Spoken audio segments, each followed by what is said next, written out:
hope you and your family are doing well. We're getting right to it tonight because we have an incredible exclusive. This week marks 5 years since the first confirmed case of COVID in North Carolina.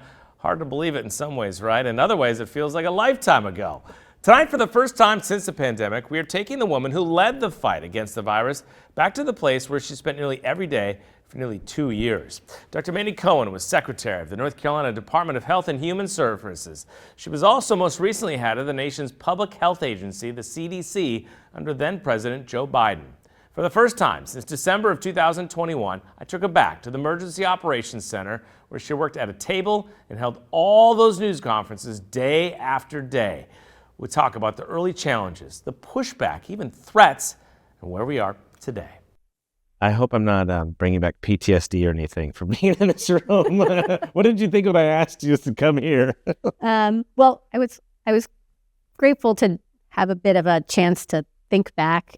It's both. I can't believe it's already 5 years, and also it feels like that was 20 years Decades, ago. yeah. I think every day, particularly the first year and a half of COVID, every day was a week. It felt like that, and so coming back here, I spent a lot of hours here. So it's both. I'm excited. I was really excited to come back in some way and see some of the people I know, and but also I was like, oh, when I saw the podium right here, it's like, oh, that podium. It was a hard time. It was a really hard time. I was so grateful to have the opportunity to lead that I did, but I also sometimes you look back and it's like, how did I physically, emotionally make it through that time? It was tough. I mean, you study pandemics when you're going to school, I'm sure, and you do scenarios just in case something. But could you have ever imagined? No, absolutely could not imagine what happened. I mean, historic pandemic, and I never thought that I could do as many press conferences in a row, day after day after day, that I did. And if you said, well, you're going to put up charts and graphs and go through data and talk about your kids, I said, no way. There's no way that's happening.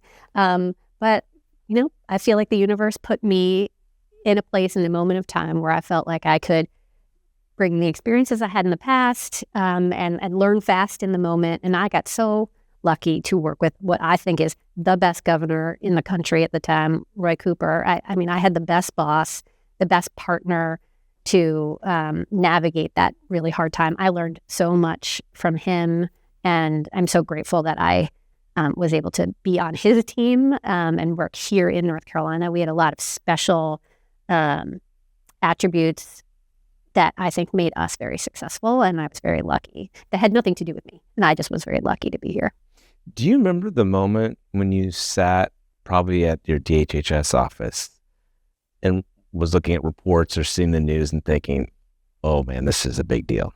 I remember 100% the time where I thought this is going to be a big deal. And I happened to be sitting next to the governor at the time. I was at at a cabinet meeting, and someone texted me a video of China building a hospital from the ground up in 10 days. Why are they building a hospital? And what is such an emergency over there that they are so worried about? What are they seeing that they built a hospital in 10 days? And I remember saying to the governor, we can't build a hospital in 10 days. Like, oh my gosh, we have to start thinking now proactively, like first understanding what this was and learning as much as we could, but also starting to mobilize scenarios. And it turns out we were thinking about options of how do we build a hospital in 10 days if we needed to. I thought at that time, like, that's not a thing we're going to do. And then fast forward just a few days, weeks later, we were thinking through scenarios of what if we need a hospital stood up in a field, in a college dorm or what have you. How do we make that happen? Were you dreading for that first diagnosis in North Carolina or not? Because it was once it started spreading to other countries, I'm assuming with your research and background, you knew it was almost inevitable, right? I think, yes. We saw it marching across the globe. I'm remembering it, Italy, and watching their healthcare system sort of implode so quickly. Obviously, then seeing it in New York, and then and I have family in New York, so I have older parents. I had brother with a pregnant wife at the time. So like I'm watching their healthcare system implode. And so we were about 2 weeks, 3 weeks behind where they were. And it's a respiratory illness. We knew that it was a matter of time. Now we were hoping maybe some early intervention and maybe we could get ahead of it, but obviously that wasn't the case. And then it was a matter of how do we keep our healthcare system functional, because we were watching healthcare systems implode and not be functional, meaning that if you got hit by a car or got a heart attack, nothing related to COVID, there was no place for you.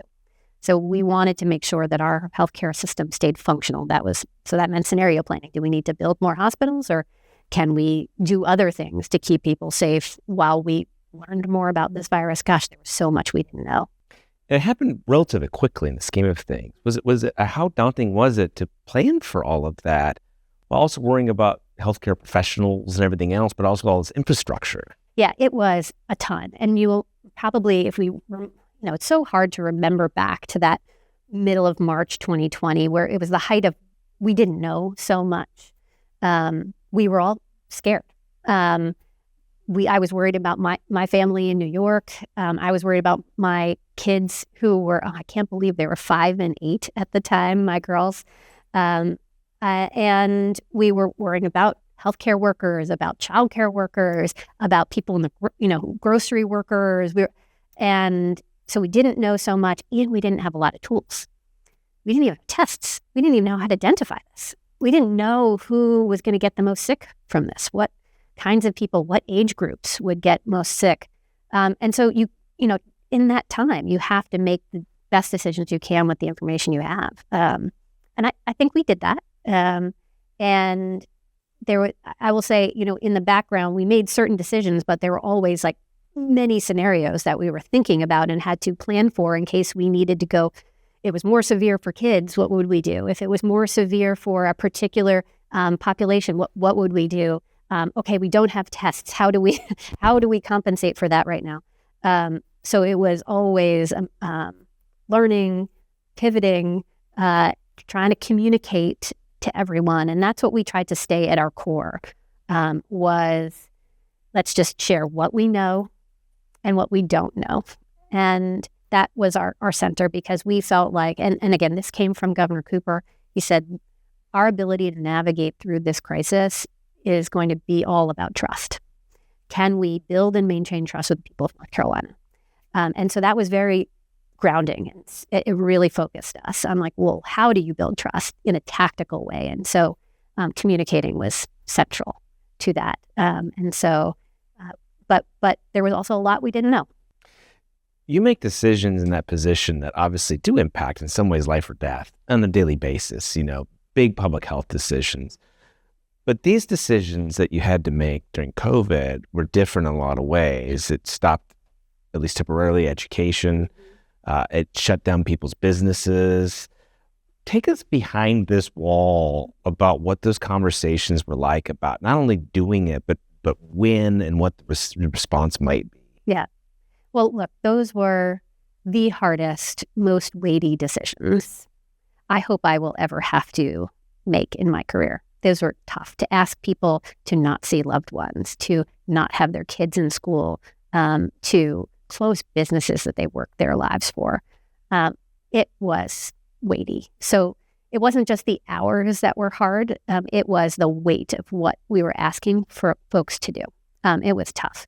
But what we tried to keep in the center was the evidence and the data that we could get to inform our decision making and learn from others. What is happening 2 weeks before us in New York or in another place, to say, how do we prevent that? So we almost, in a lot of ways, we were positioned to have some time, not a lot, but to be able to evaluate what should we do next and how do we do it. And so when we would make a hard decision, like having kids not be in school, immediately we started playing, how do we get them back into school?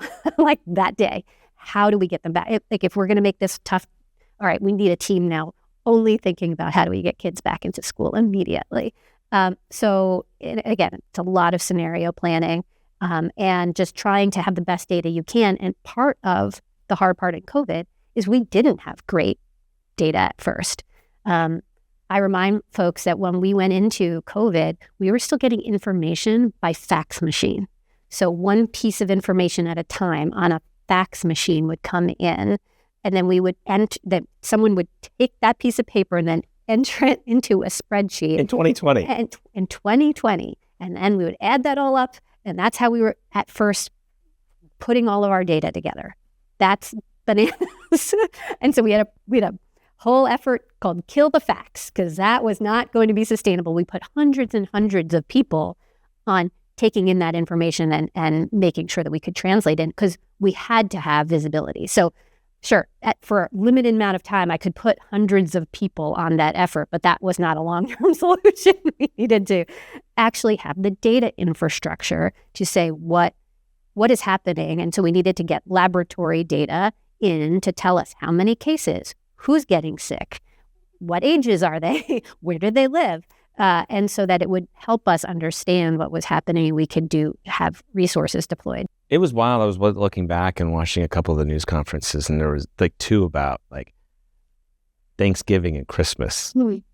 I mean, for you personally, I mean, you were talking about family in New York, to have to tell people to not spend the holidays with their families. I mean, that had to hurt. Oh, it was awful. To ask people to miss time with family, whether it was around the holidays or just in general. I didn't see my family in New York for over a year. I missed the birth of my niece, and I remember going to her first birthday, and that was the first time I met her. And that was heartbreaking. What was it like, the pushback? I mean, obviously, you saw it as well, and I'm sure the calls came into the governor's office and your office too. What did you expect that, or what? Of course, we expected pushback. These are such hard things we were asking folks to do: turn their life upside down, close their business. It's just bananas to even say it right now, and we've been through it. And so, of course, we had to, explain the why, and a lot of people understood and were scared and understood why we needed to do it. And then also helping folks understand, well, what was the end goal? When were we going to get to that end goal? And try to explain that, that goalpost is moving because this virus is changing. So it was tough. And, what I could say is the only antidote I had for that was to just keep being accessible to answer questions, to explain what we were doing.